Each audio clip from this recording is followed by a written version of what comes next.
BTP project పూర్తి చేయకుండా కళ్యాణదుర్గం నియోజకవర్గం రైతులను మోసం చేసింది సీఎం వైఎస్ జగన్ అని బీజేపీ నేత రాయదుర్గం ఎమ్మెల్యే కాపు రామచంద్రారెడ్డి మండిపడ్డారు. కళ్యాణదుర్గం కరణం భవన్లో మాట్లాడిన ఆయన వైసీపీ ప్రభుత్వంపై నిప్పులు చెరిగారు. తలారి రంగయ్యను డమ్మిని చేసి ఇన్ఛార్జిగా తీసుకోవాలని ఉమామహేశ్వర్ నాయుడు పగటి కలలు కంటున్నాడన్నారు.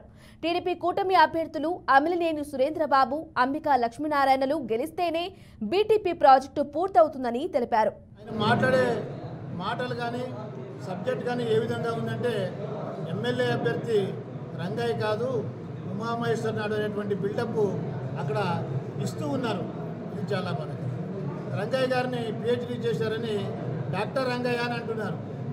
కానీ ఉమామహేశ్వర్ నాయుడు ఏమో డమ్మీ రంగయ్యని చేసేస్తాం. ఆయన తలా రంగయ్య అంటే ఉమామహేశ్వర్ నాయుడు ఏమో వాళ్ళింటి తలారిగా ఆయన ప్రవర్తిస్తూ ఉన్నాడు. ఎందుకు రంగయ్య గారిని అవమానపరుస్తున్నారు, ఎందుకు రంగయ్య గారిని కించపరుస్తున్నారు?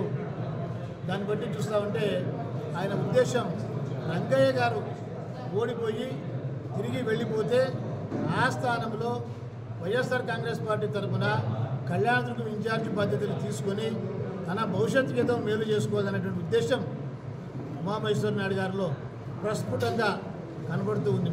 మాట తప్పి చేయకుండా ఉన్నటువంటి వ్యక్తి జగన్మోహన్ రెడ్డి గారే, కానీ దీంట్లో సురేంద్రబాబు గారిది ఏ తప్పు లేదు.